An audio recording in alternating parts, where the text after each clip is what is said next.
I was standing at the door with my suitcase, ready to fly with my daughter on vacation when I received a message. You are not coming to Europe with us. My husband prefers this vacation to be a family vacation. They took only my father-in-law and mother-in-law with them and left me behind. This is after I paid for their new house, so I canceled all the payments and sold it. You won't believe what happened when they came home. Before we continue, please subscribe to this channel and let us know where you are listening in the comments. I was folding my favorite travel shirt when my phone buzzed against the knit stand. The blue cotton felt soft between my fingers as I smoothed out the wrinkles, thinking about wearing it to dinner in that little bistro Leslie had found near the Louvre. I could almost taste the rich onion soup and the crusty baguette I'd been dreaming about for months. My suitcase lay open on the bed like a promise, half filled with carefully chosen clothes for our European adventure. The weather app showed sunny skies in Paris, perfect for the walking tours I'd printed out and tucked into my carry-on. I'd been humming an old Dean Martin tune while deciding between my brown leather shoes and the comfortable walking sneakers. The tickets to Charles de Gaulle sat on my nightstand next to my passport. Both documents crisp and ready. 6 hours until departure. My heart carried that familiar flutter of pre-travel excitement mixed with nervous energy. The phone buzzed again. Leslie's name appeared on the screen. I set down the shirt and picked up my phone, expecting last-minute flight details or a reminder about meeting at the airport. Instead, I found words that made my blood freeze. You're not coming with us to Europe. My husband thinks it's better if this vacation stays family only.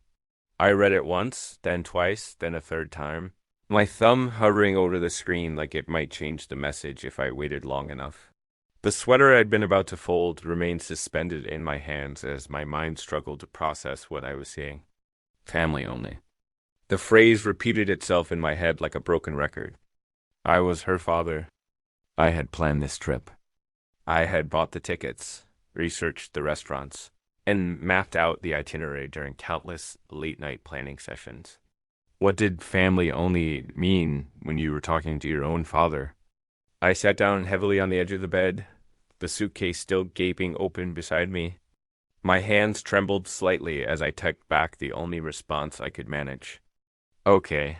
The weight of disappointment settled into my chest like a stone. I looked around my bedroom, seeing everything I'd prepared for a trip that would never happen. The travel-sized toiletries lined up on my dresser. The guidebooks with yellow sticky notes marking places we'd planned to visit. The new camera I'd bought specifically for this vacation, still in its box. I closed the suitcase with deliberate, careful movements. Each click of the latches sounded final in the quiet room. Then I called the airline, listening to hold music while I waited to cancel my ticket. The customer service representative was sympathetic, but efficient. I'm sorry to hear about your change of plans, Mr. Evans, she said, and I wondered if she could hear the disappointment in my voice. Afterward, I sat in my living room staring at the travel brochures scattered across my coffee table. The house felt emptier than usual, quieter in a way that made my ears ring. Outside, Mrs. Henderson's dog barked at something in the distance, the sound sharp and insistent in the suburban stillness. I picked up one of the brochures, a glossy pamphlet about Roman architecture, and set it aside on the end table. The gesture felt small and meaningless, but it was all I could manage in that moment of understanding that I had been carefully, deliberately left behind. Evening arrived with the same quiet emptiness that had filled my house all day.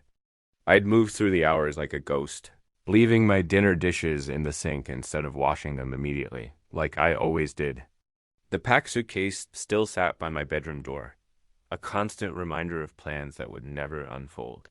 The television murmured from the living room, some evening news program I wasn't really watching. I kept checking my phone for no particular reason, scrolling through nothing. Restless energy made my fingers twitch against the screen. Maybe Facebook would provide some distraction from the hollow feeling in my chest. I scrolled past cat photos. Recipe shares from my book club and political posts I didn't want to read.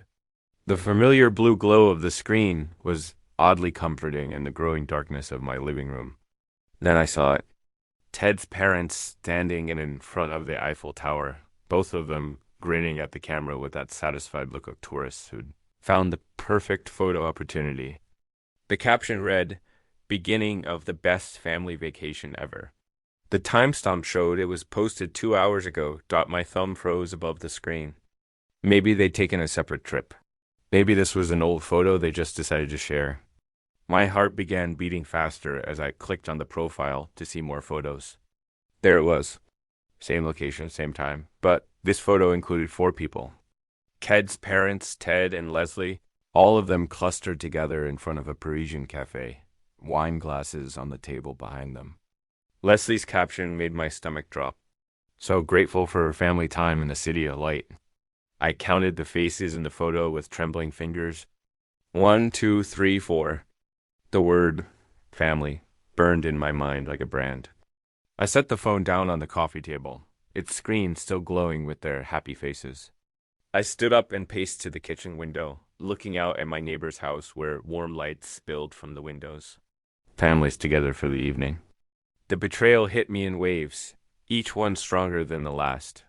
I picked up the phone again, hoping I'd misunderstood somehow, hoping the photos would tell a different story. But they were still there, timestamps still fresh, their smiles still bright and carefree. The 4 of them together in the city I dreamed of visiting, spending the vacation I'd planned. Using the itinerary I'd researched, I walked back to the kitchen window and saw my own reflection staring back at me, ghostly and hollow-eyed. Behind my reflection, the phone screen showed their group photo, their happiness overlaid with my solitary image in the glass. The contrast was stark and painful, a visual reminder of exactly where I stood in their definition of family. I'd barely slept, tossing and turning while images of their vacation photos played behind my closed eyelids. Morning came with gray light, filtering through my bedroom curtains, and I knew I needed answers. I couldn't let this stand without understanding why. My coffee mug shook slightly in my hands as I sat at the kitchen table, rehearsing what I would say to Leslie. The time difference meant it was afternoon Paris, perfect for a call. I took a deep breath and dialed her number, listening to the expensive-sounding international ringtone. 3 rings, 4 rings, then her voice bright and cheerful. "Hi, Dad." I could hear background noise. Ted's voice. Street sounds. The bustling atmosphere of a European city. "I need to understand something," I said, without preamble. "What's that?" She sounded distracted, probably looking at some monument or a shop window. "I saw the photos on Facebook. Ted's parents are there with you." There was a pause, a long one. Then her voice changed, becoming defensive. "Dad, we can explain. You said it was family only? What am I then?" Her tone shifted colder now. "Look, Ted said you can be overwhelming. He didn't want his vacation ruined." The word overwhelming hit me like a physical blow. Ruined. I planned this trip. I bought the tickets. And Ted's parents paid for their own. They don't expect us to take care of them constantly. Constantly. The word hung in the air between us like an accusation.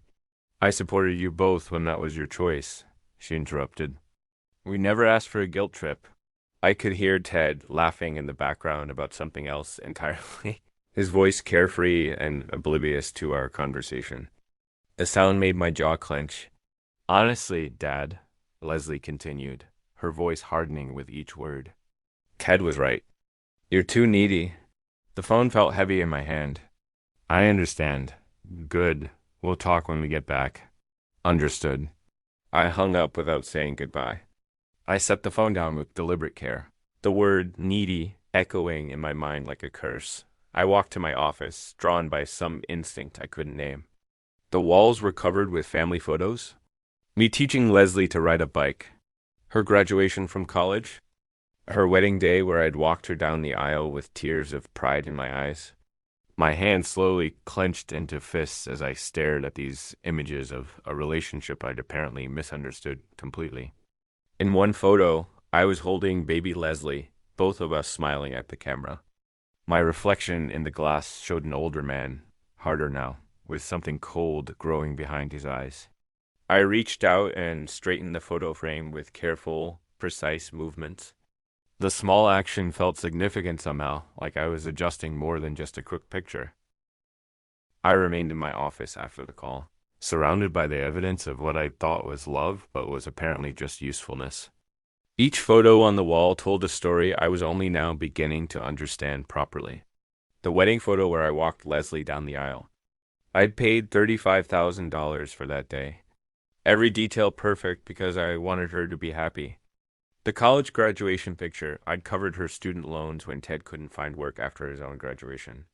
The house hunting photos scattered across my desk. I'd co-signed their mortgage when the banks wouldn't approve them on their own. Christmas photos showed expensive gifts under trees I'd bought. Birthdays where my presents were opened last, almost as an afterthought. Each memory added weight to my chest. A growing pressure that made it hard to breathe. I opened my desk drawer and pulled out bank statements and receipts I'd kept from habit. The down payment for their house, $80,000 from my retirement fund money I'd saved for my own future. Car payments I'd taken over when Ted lost his first job, and the expensive transmission repair for his SUV when he forgot to change the oil. Credit card bills I'd paid when they couldn't make ends meet. The vacation fund I'd been building for years, money that had bought their tickets to Europe. But it wasn't just the money. I remembered plans, sacrifices I'd made that went deeper than dollars. The fishing trip with old friends I'd canceled because Leslie needed babysitting. The woman from my book club who'd asked me to dinner, I'd said no because Leslie needed help moving. My own travel dreams postponed again and again while I supported theirs. Sunday dinners where Ted barely acknowledged my presence. Holiday gatherings where I felt like an outsider in conversations. The subtle ways he'd made me feel unwelcome in their lives while simultaneously accepting my financial support. The pattern was so clear now I couldn't believe I'd missed it. My hands shook as I stacked the photos face down, unable to look at them anymore. The word needy played on repeat in my mind like a broken record. Suddenly, with startling clarity, I understood the difference between being loved and being useful. They'd never asked me to join their lives. They'd asked me to fund them. I stood up so fast my chair rolled backward and hit the wall. In the mirror above my desk, I saw someone who'd been taken advantage of for years. Someone who'd confused generosity with love and received manipulation in return. The reflection showed a man who'd been patient and giving and trusting, and had been repaid with betrayal and dismissal. I opened my laptop and stared at my bank account dashboard.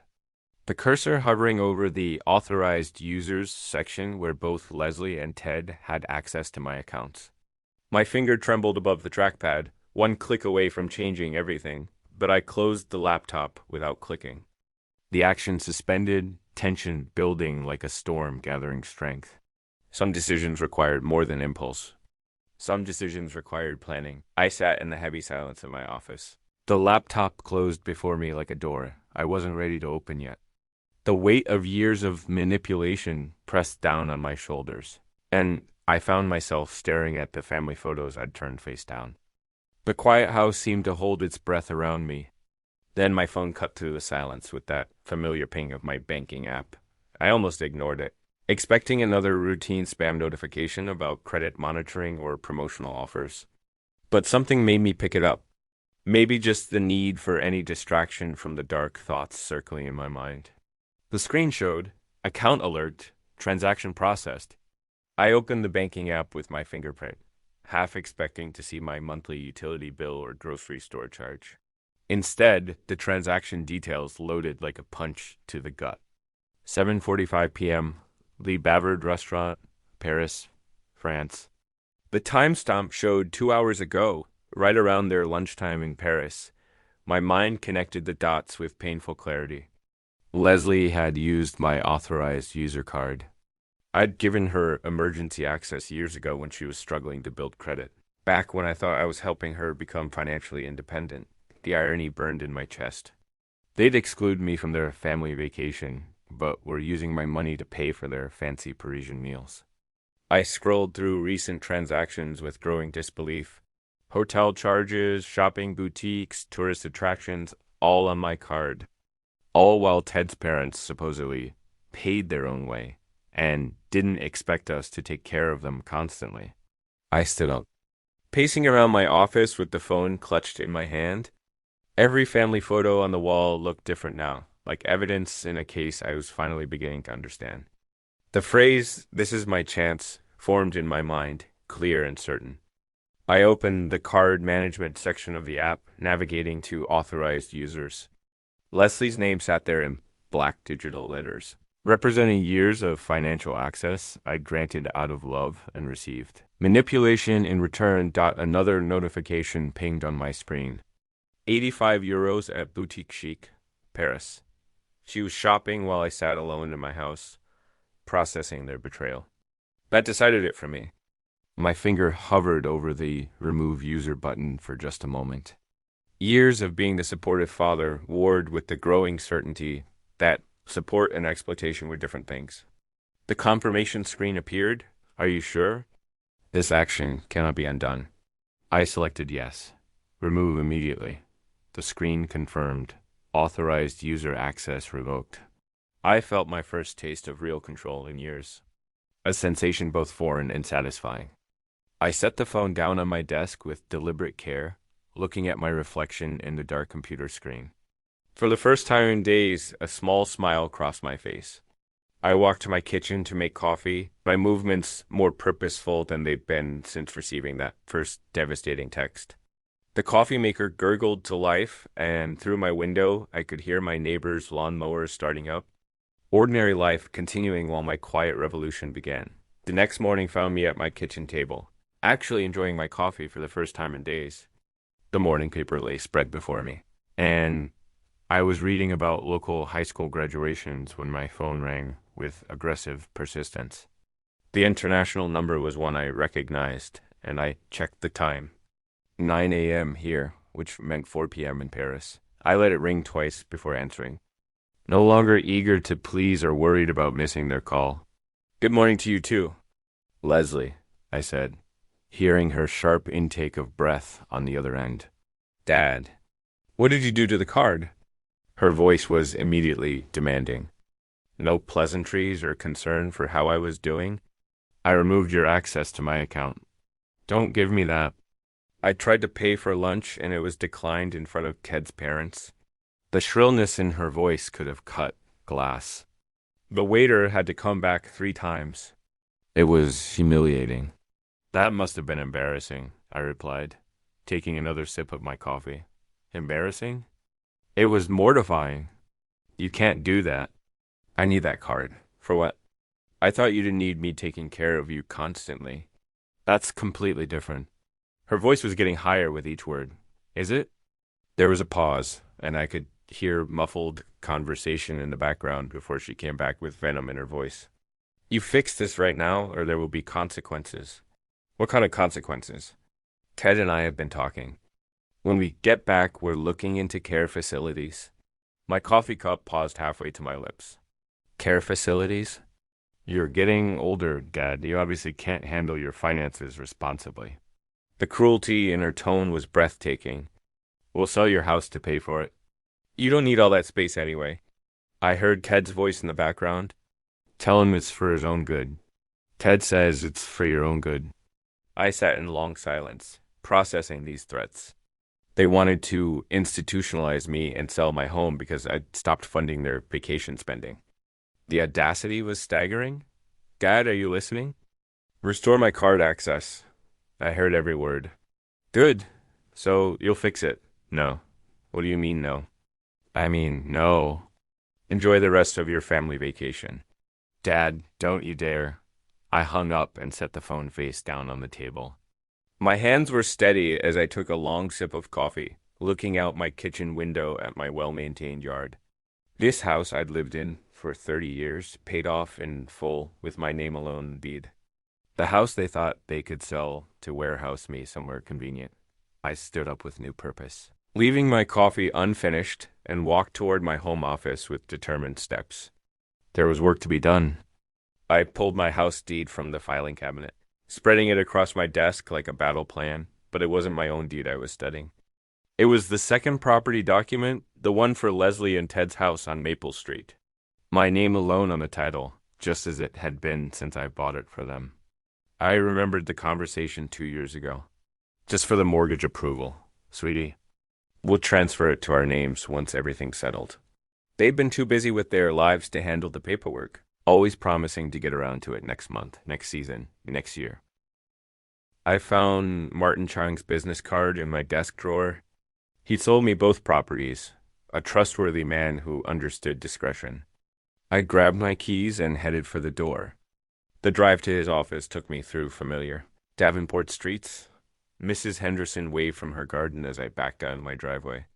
Her friendly gesture a reminder of the ordinary morning this appeared to be.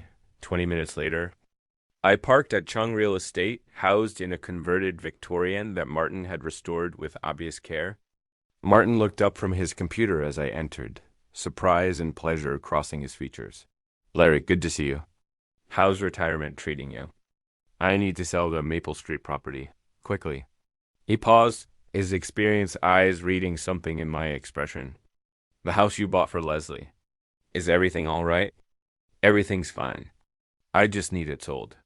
What's the market like? Martin turned to his computer, pulling up comparable sales with professional efficiency. Market's hot right now. Properties like that in that neighborhood?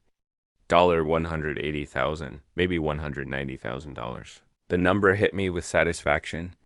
I'd paid $130,000 2 years ago. How quickly are we talking? Martin asked. As soon as possible. Price it to move.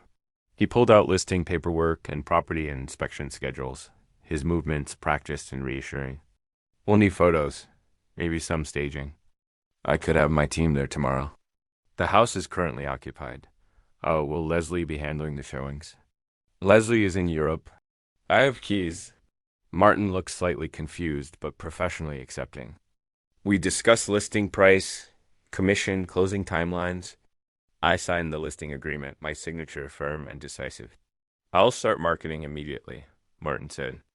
In this market, we could have offers within days.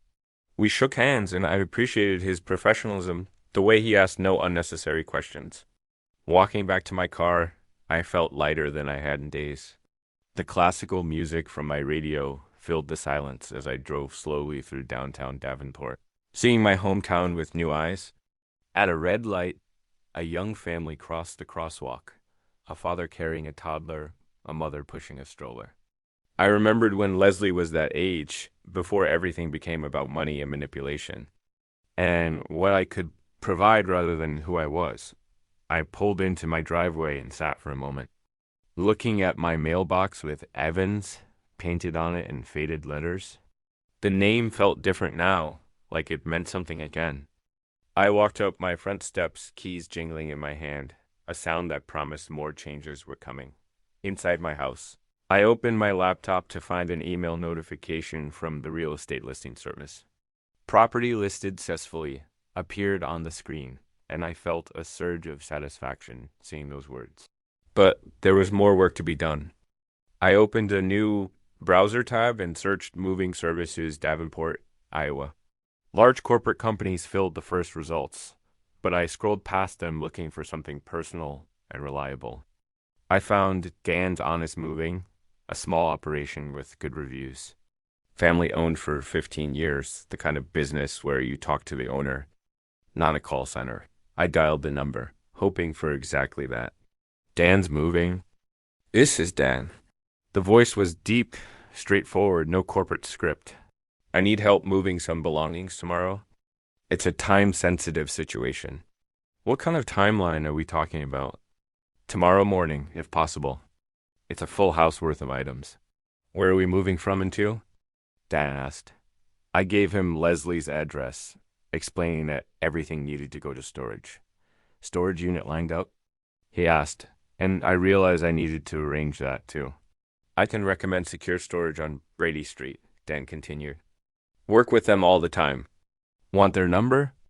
Within minutes, I had Janet from Secure Storage on a 3-way call discussing logistics. For a full house, you'll want at least a 10 by 20 unit, Dan advised. First month paid in advance. That's $120, Janet added. I'll take it. Could someone meet us there tomorrow? Back on the phone with Dan, we finalized the details. My truck and 2 guys. We can start at 8 a.m. What's the address again? I provided Leslie's Maple Street address, adding, the residents are out of town. I'd prefer to have everything done before they return. Understood. Family situation? Dan's tone suggested he'd navigated these waters before.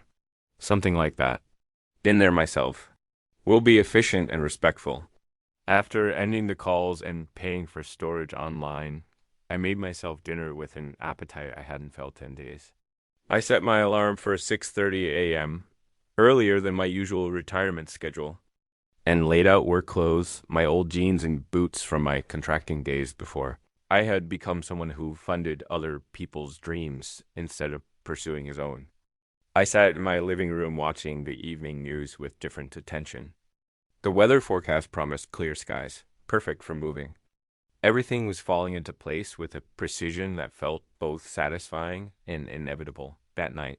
I double-checked that my phone was charging, setting it on my nightstand next to a glass of water. In the bathroom mirror, brushing my teeth, I saw someone I barely recognized, someone ready for action, someone who'd stopped waiting for permission to take control of his own life.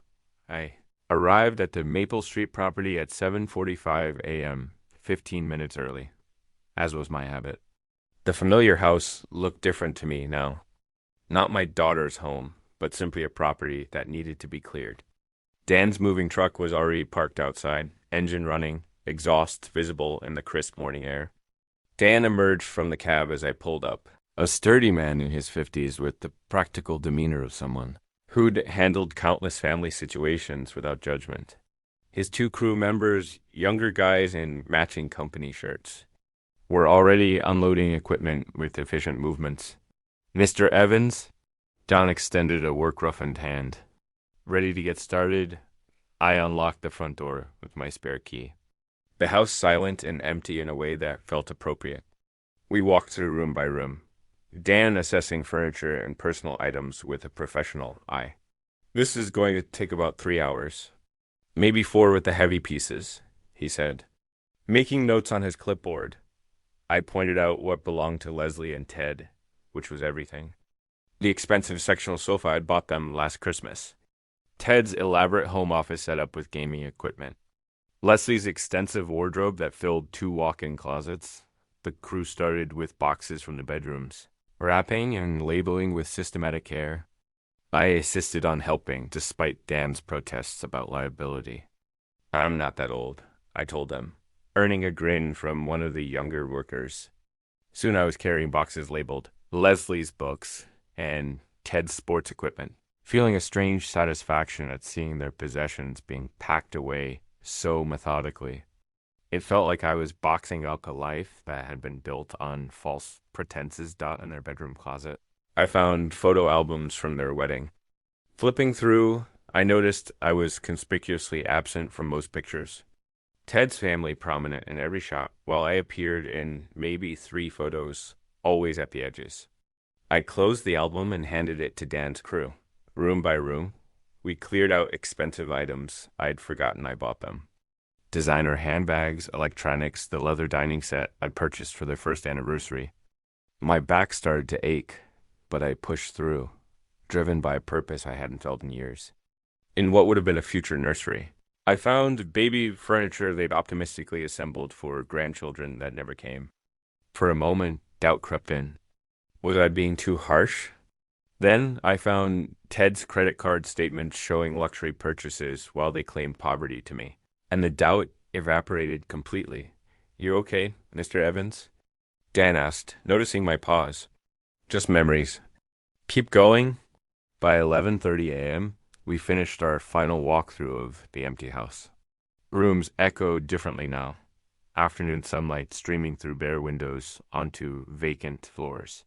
I locked up and pocketed the keys, following the moving truck to secure storage, where I watched their belongings disappear into Unit 47 bytes. I paid Dan in cash, adding a generous tip. Hope everything works out for you. Mr. Evans, he said with genuine warmth, driving home alone. I saw my phone light up with a Facebook notification. I pulled into my garage, the device still buzzing in the cup holder, like an insistent reminder that my quiet morning was about to become much more complicated. Inside my house, I finally checked the buzzing phone to find multiple Facebook notifications. Leslie had posted angry status updates. Some people have no respect for family privacy. The comments showed friends asking what happened, with Leslie playing the victim to perfection. I closed Facebook without responding and called Martin Chung back. Larry, great news. Martin's voice was excited. We have a serious buyer. Cash offer already. Young couple just relocated here for work. They love the neighborhood. He paused for effect. Offer amount is $185,000, higher than we expected. The number hit me with satisfaction. When do they want to close? That's the thing. They want to close immediately. They could move in this weekend if possible. I checked my calendar. Today was Thursday. This weekend? They're in a corporate apartment month to month. Very motivated buyers. Martin's enthusiasm was infectious. Can you handle expedited closing? I can have paperwork ready by tomorrow. Make it happen. Friday morning found me at the title company office, signing papers with methodical precision. I met the buyers, Mark and Sandra Thomas, early 30s, the kind of hopeful young couple that reminded me of Leslie and Ted before cynicism took hold. We love what you've done with the landscaping, Sandra said during our final walkthrough of the empty house. I didn't mention it wasn't my landscaping. It's perfect, Mark said, accepting the keys. We can move in tomorrow morning. The bank transfer confirmation appeared on my phone. $185,000 minus realtor fees equaled $175,000 profit. I'd turned my gesture of paternal love into a solid business win. Saturday morning, I decided to drive by the property one last time. I arrived to see a U-Haul truck in the driveway. Mark and Sandra directing movers with infectious energy. A baby crib was being carried inside. A young family starting fresh in a house that had seen too much disappointment. I parked across the street, watching Sandra plant flowers in the front garden while Mark assembled a swing set in the backyard. My phone rang with an international number, and I answered just as a taxi pulled up to the house. Perfect timing. Leslie stepped out first, exhausted from travel but immediately alert as she surveyed the scene. Ted paid the driver, his face shifting from confusion to alarm as he processed the U-Haul truck and strangers in what he considered his driveway. Excuse me, Ted called to Sandra, who looked up from her gardening with friendly curiosity. What are you doing in our house? Mark appeared in the doorway, paperwork in hand. Your house? I think there's been a mistake. I got out of my car and walked calmly toward the scene, pulling an envelope from my jacket pocket. Leslie spotted me, her face shifting from confusion to understanding to pure fury in the span of 3 seconds. Dad, what is going on here? Why are strangers in our house? Leslie's voice carried that sharp edge I'd grown tired of hearing. Mark and Sandra exchanged worried glances. Sandra still holding her gardening trowel like she might need to defend her new home. Sir, I don't know who you are, Ted said to Mark, but you need to move your belongings out immediately. Mark held up his paperwork. I have the deed right here. We closed yesterday. That's impossible. This is our house. Sandra's voice was small but determined. Maybe we should call the police. I stepped forward, my voice carrying the calm authority I'd learned in my years managing construction projects. That won't be necessary. Leslie's tone turned demanding. Dad, fix this now. One addressed Mark and Sandra first. I'm sorry for the confusion. Please continue with your move-in. Then I turned to Leslie and Ted. The house was sold because it belonged to me. Ted's face reddened. What do you mean belonged to you? Check the original deed. It was never transferred to your names. Leslie's voice rose to that familiar shriek. You can't just sell our home. I can sell my property, I replied evenly. Which is exactly what I did. This is theft. We'll sue you. Ted was practically shouting now. With what money? I believe your credit cards were declined in Paris. Mark whispered something to Sandra, who nodded and started toward their front door. Their front door now. We bought this fair and square. Mark added firmly before they went inside. Please go inside, I told them. This doesn't concern you. Leslie's voice turned desperate. Where are we supposed to live? Where are our things? I extended the envelope I'd been holding. Ted snatched it, tearing it open with angry fingers. He read aloud, secure storage. Unit 47B, Brady Street. Storage? Leslie's voice cracked. You put our life in storage? I preserved everything carefully. First month's rent is paid. Ted crumpled the paper. This is insane. You can't do this to family. Family doesn't exclude fathers from family vacations. That's completely different, is it? Ted stepped closer, trying to intimidate through proximity. We'll contest this. We'll fight you in court. The sale is legal. The property was mine. Leslie's voice turned manipulative, the tone she'd used since childhood, when she wanted something. How could you do this to your own daughter? I looked at her for a long moment. How could you do what you did to your own father? Sandra emerged from the house, concern evident in her voice. Is everything all right? Everything's fine, I said to her. Enjoy your new home. Leslie and Ted stood on the sidewalk, their European luggage still in hand, looking like tourists who'd taken a wrong turn into someone else's life. I walked back to my car with measured steps, my work boots solid on the pavement. This isn't over, Ted shouted behind me. I got into my car and started the engine, classical music resuming where it had left off. Yes, it is. 3 months later, I was reading the morning paper when my doorbell rang. A process server handed me legal documents. Leslie and Ted's lawsuit. I signed for them without surprise. By afternoon, I was reviewing the court's decision in my kitchen. Lawsuit dismissed. Property owner had legal right to sell his own property. The judge had been thorough and unsympathetic to their claims. Ted and Leslie were responsible for their own attorney fees. My lawyer called within an hour. Clean victory, Larry. They have no grounds for appeal. The local newspaper ran a small article. Family property dispute resolved. I filed everything in my new folder, labeled Legal Victory, and moved on with my day. The town's gossip network had been buzzing for months. At the coffee shop, I overheard conversations. I always thought that son-in-law seemed entitled. Others said Larry Evans worked hard his whole life. He deserved better. Some disapproving voices murmured, family should stick together. But I'd learned to let others' opinions roll off me like water dot running into Martin Chung at the hardware store. He asked, how are you doing with everything? Better than I expected. That afternoon, I visited the pet store I'd noticed months ago. Buddy, a 3-year-old golden retriever, was looking for a new home because his family was moving overseas.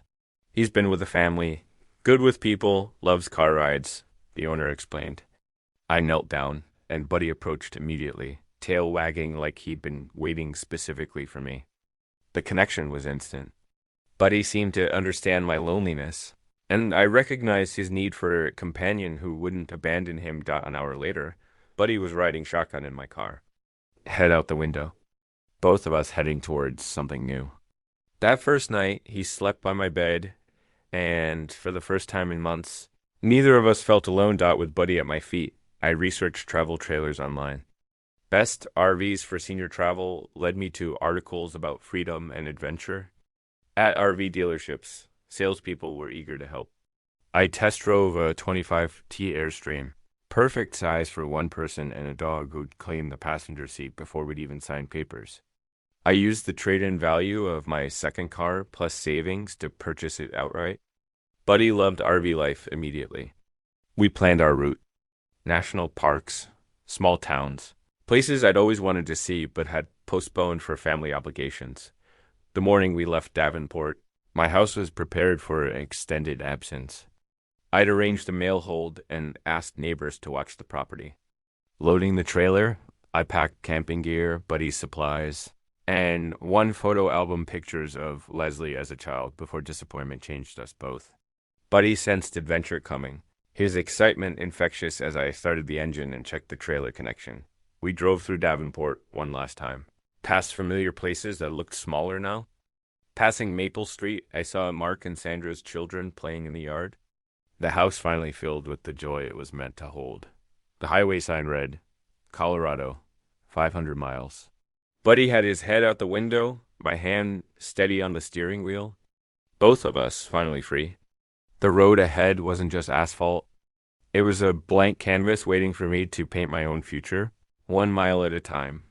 That evening, we stopped at a scenic overlook in Colorado. I opened a camping chair as the sun set over the mountains, painting the sky in shades of orange and purple I'd never taken time to notice before. Buddy settled beside me, content and loyal, no agenda beyond companionship. For the first time in years, I was exactly where I belonged. If you like this story, please like this video, subscribe to this channel, and share your impressions of this story in the comments. To listen to the next story, click on the box on the left.